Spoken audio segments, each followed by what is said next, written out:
Well, it is Italian Day today, so who better else to have in the studio other than Italian journalist royalty, huh? Thanks a lot for inviting me. Ubaldo Scanagatta, thank you so much for joining us. Now, before we talk about some of the Italian players around the grounds, I just want to ask you, this is your 151st Grand Slam, I believe. Is that correct? Yeah, it's correct. It is. Correct. Where did it all begin? Well, it all began in Wimbledon 1974. So since then I've done 45 Wimbledon in a row, plus the Olympic ones, which I don't count. Okay. because, you know, they are very traditional, the Olympic club. So, I mean, the Wimbledon champion, the Wimbledon Olympic tournament was a different thing. Anyway, so I saw that 74 was Jimmy Connors winning and beating very how can I say, hardly, Ken Rosewall. He left him only 5 games. But Rosewall was 39 years old, and he was my idol, because that backhand I cannot forget. So then afterwards, you know, that same year, Chris Evert won Wimbledon, and so they were engaged. So it was a big, also romantic story, the 2 winners, the 2 champions. So I started with that, and then I went on for 45 years in Wimbledon. I went first time in Roland Garros in '76, and we had an Italian champion, Adriano Panatta. And I thought, okay, now who knows how many Italians we win other slams. We never won any more in men's singles, because we never had another Panatta, unfortunately, in other slams. We had women winning. Schiavone winning Roland Garros in 2010, Pennetta winning the US Open versus Vinci in a famous final 2015.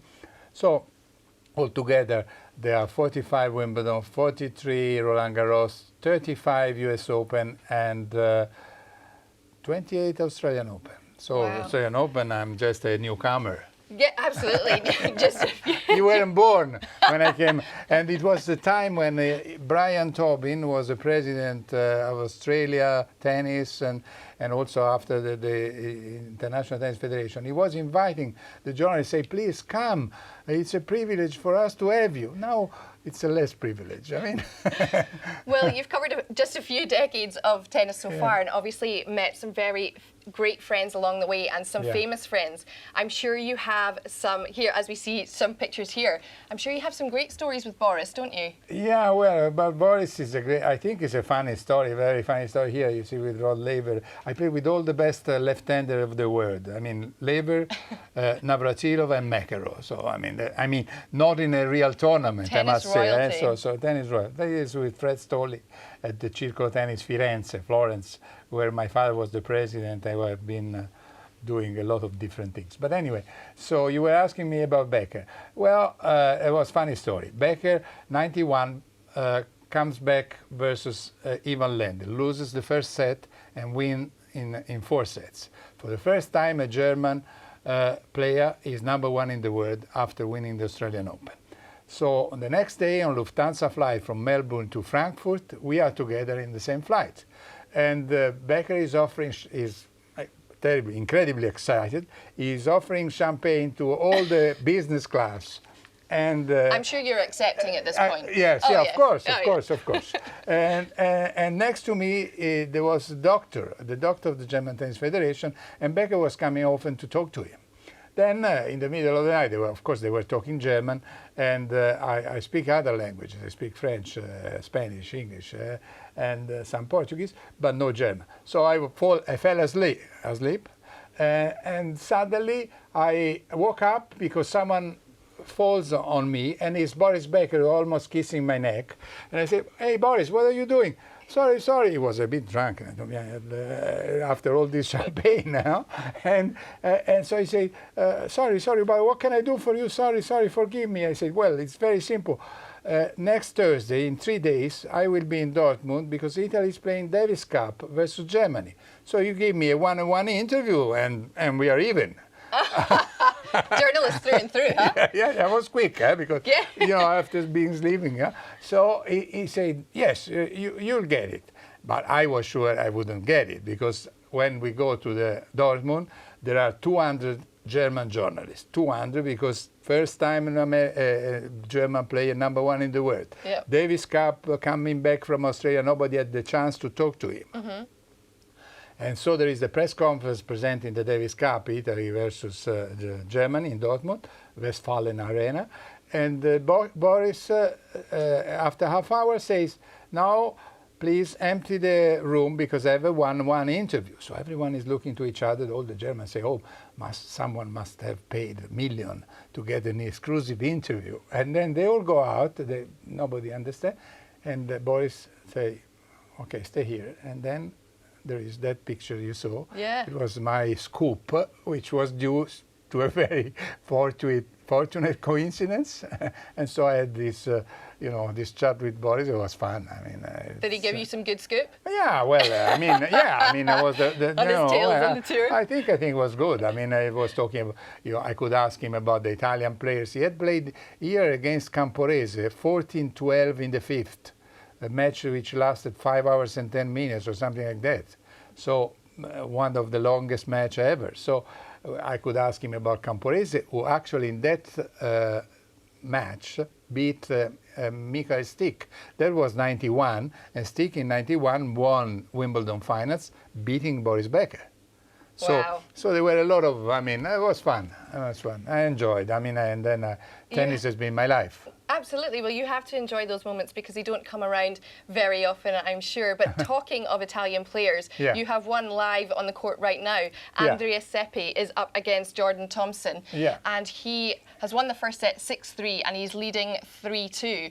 He comes into this in great form following Sydney. What do you make of the start to his year? Well, if you think, unbelievable, because if you think that he's almost in February will be 35 years old. Yeah. So, okay, we are used to see somebody called Roger Federer who is 37 and a half, but 35 is still a good age, and he's performing pretty well.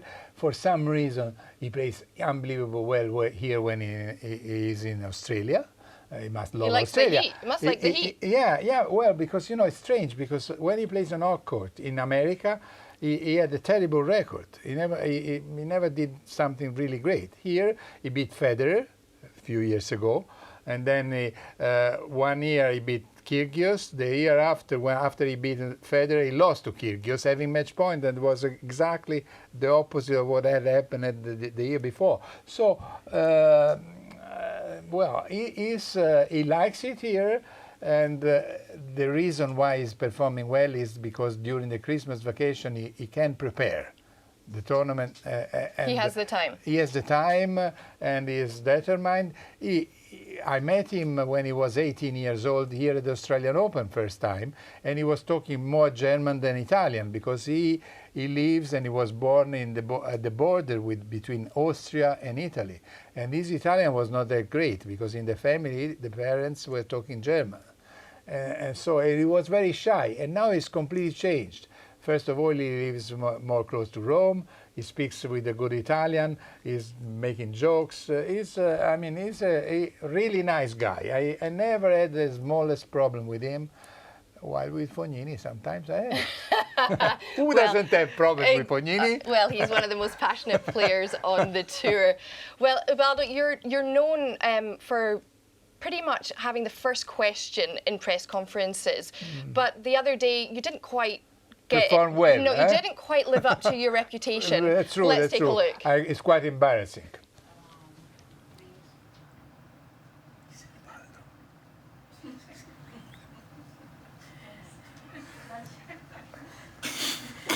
It's not interesting today.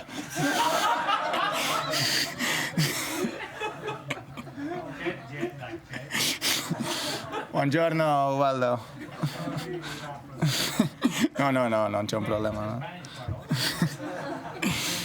No, I know you was focused on closing your eyes to be more focused on what I'm saying. Great moment. What happened? Was it the jet lag? Well, of course, it was a jet lag here. First of all, I got here the day before. I slept only 3 hours because I had to prepare a lot of things and so on. The newspapers called me because I do it. Newspaper, website, radio, everything. So they call me at 3 o'clock every morning, more or less, and they tell me, oh, you have to do, I don't know, 2,000 words or whatever. So I don't sleep. I mean, this is the most stressful tournament of all, by far. And so sometimes I'm, you know, what happened? I mean, I don't know. I was embarrassed. I was hoping. I asked Benito Perez Barbadillo, who is the manager, the media manager of Rafa, said, was I snoring? And he said, no, no, don't worry. You were not. But I was afraid. That would have been brilliant. No. I wish there'd been a camera the other way to film you. The reason why Rafa saw it is because he was looking Benito. And since I was next to Benito, he saw me. Unfortunately, that was unfortunate. But anyway, but at night I have a great relationship with Rafa, as with many players, and he is nice. I saw him since he was 16 years old playing in Monte Carlo, and very late at night, and he beat Albert Costa, who was the French Open champion. Of course. Yeah. So we know each other. That's why he knows me well, my name. He knows my son. He gave to my son the shirt when he won the Italian Open, where he's on the frame in my son's bedroom, still with all the clay dirt. We never wash it. We never wash it. I'm sure you didn't. Well, it's so great that you have these relationships with the players. But just before you head off, we are going to dip into Rod Laver Arena to see how the Aussie #1 Ash Barty is getting on.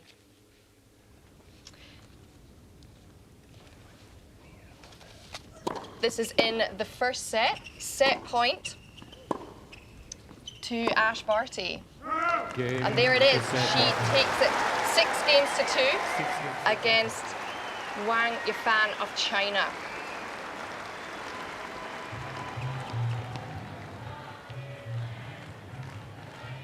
Well, Ubaldo, I just want to say thank you so much for joining us. You probably better head off for maybe a little rest. But actually, we brought this couch up specially for you. So thanks, if you want to can sleep. Yeah, absolutely. Well, listen, I understand that I've lost my reputation built in 40 years of journalism. I mean, I hope I will never fall asleep anymore in a press conference. But it was fun at the end. Absolutely. With Rafa, we have a great relationship. He hugged me and so on. So it's. I hope today, when I go to listen to his press conference after his match, I will drink 2 coffees. Maybe Lavazza. Absolutely. Well, it is Italian Day after all. But you're welcome to come and have a nap here whenever you like. Well, I've never been asked by a girl beautiful like you, so something like that. I might not be here, but you can lie there. Oh, sorry. I thought it was an invitation. Okay. Okay, well, we are Italians. Sometimes we are a little too much extrovert. Well, we shall leave it on that note. Right, let's head out to our roving reporter, Duncan Mackenzie McCarg. He is with a special guest.